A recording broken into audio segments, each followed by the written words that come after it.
Assalamualaikum sahabat ruang belajar, apa kabar semuanya? Semoga sehat selalu.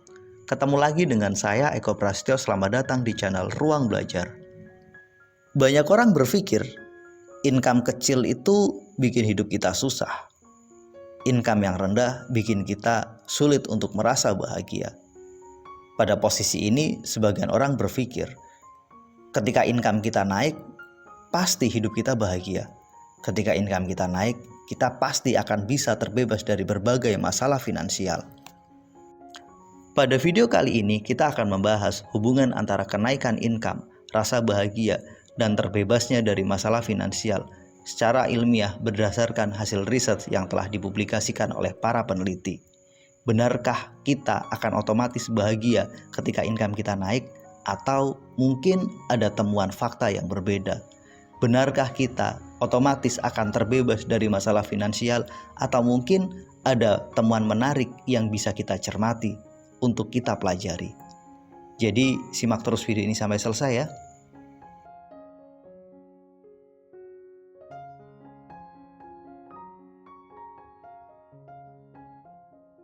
Banyak orang beranggapan bahwa sumber masalah finansial itu terletak pada sisi income.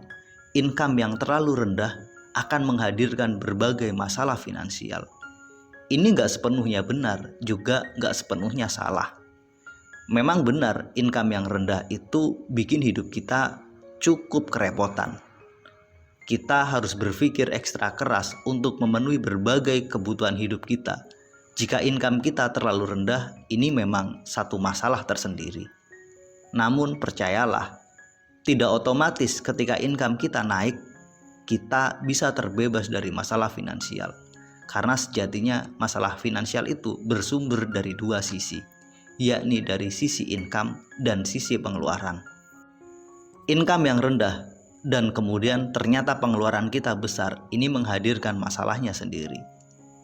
Masalah juga muncul ketika income kita naik, tapi ternyata kenaikan pengeluaran kita juga justru lebih tinggi. Artinya apa? Tetap saja, berapapun uang yang kita dapatkan, habis bahkan kurang karena pengeluaran kita jauh lebih besar. Di titik inilah pelajaran menariknya, bahwa kenaikan income tidak otomatis membuat kita terbebas dari masalah finansial. Semua tergantung dari bagaimana cara kita mengendalikan uang yang telah kita terima. Lebih bijak jika kenaikan income tersebut tidak diikuti dengan kenaikan level pengeluaran. Artinya apa? Income kita selalu lebih besar jika dibandingkan dengan pengeluaran kita. Maka pada titik inilah hidup kita akan segera membaik dari sisi finansial. Namun jika income yang naik tapi pengeluaran kita juga ikut naik bahkan lebih tinggi, tetap saja kenaikan income itu nggak berarti banyak. Kita tetap akan bertemu dengan berbagai masalah-masalah finansial.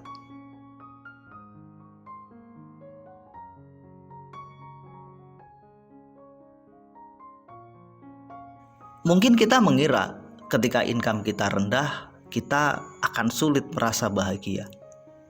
Itu nggak terlalu salah, karena memang ketika income terlalu kecil, kita akan mengalami berbagai tekanan. Terlebih ketika income nggak naik, sementara harga-harga ikut naik, maka di sini problemnya. Stres, nggak nyaman, nggak bahagia, itu sangat mungkin muncul. Tapi nggak juga secara otomatis. Ketika income kita naik, kita akan merasa lebih bahagia. Kita akan merasa mendapatkan hidup yang jauh lebih baik. Sebuah riset yang dipublikasikan di tahun 2022 ini di jurnal Emotion menunjukkan hasil yang sangat menarik. Riset yang berjudul Income Robustly Predicts Self-Regard Emotion ini berkesimpulan bahwa kenaikan income hanya menaikkan rasa percaya diri. Income yang naik bikin kita merasa lebih bangga terhadap pencapaian kita. Tidak otomatis bikin kita lebih bahagia atau bersyukur.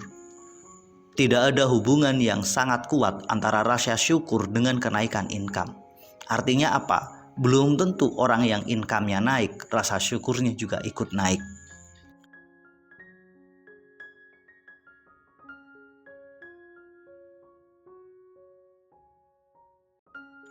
Satu riset lain yang dipublikasikan pada tahun 2014 yang lalu menunjukkan bahwa sikap kita terhadap uanglah yang menjadi penentu tingkat kebahagiaan tersebut. Jika kita punya sikap yang positif terhadap uang, maka kita akan lebih mudah bahagia. Kenaikan income yang diikuti dengan sikap yang lebih positif terhadap uang, itulah yang akan bikin kita merasa bahagia dan menikmati kenaikan income tersebut. Sementara jika sikap kita negatif terhadap uang, walaupun income kita naik, ya tetap saja kita tidak otomatis menjadi bahagia. Sikap yang positif yang kita tunjukkan ketika uang datang, ketika kita mengelola uang, dan ketika uang pergi, itulah penentunya. Semakin positif sikap kita terhadap uang, semakin kita merasa lebih mudah bahagia. Contohnya begini, kadang ketika kita dapat uang 1 juta, kita masih merasa, aduh kok cuma 1 juta ya, harusnya saya bisa dapat 2 juta. Uang yang datang itu tidak kita sikapi dengan positif, justru sebaliknya negatif yang kita lihat kurangnya. Ketika kita kelola uang, kita pun kadang bersikap negatif dengan mengatakan, aduh uang cepat banget ya habisnya, baru dapat udah pergi.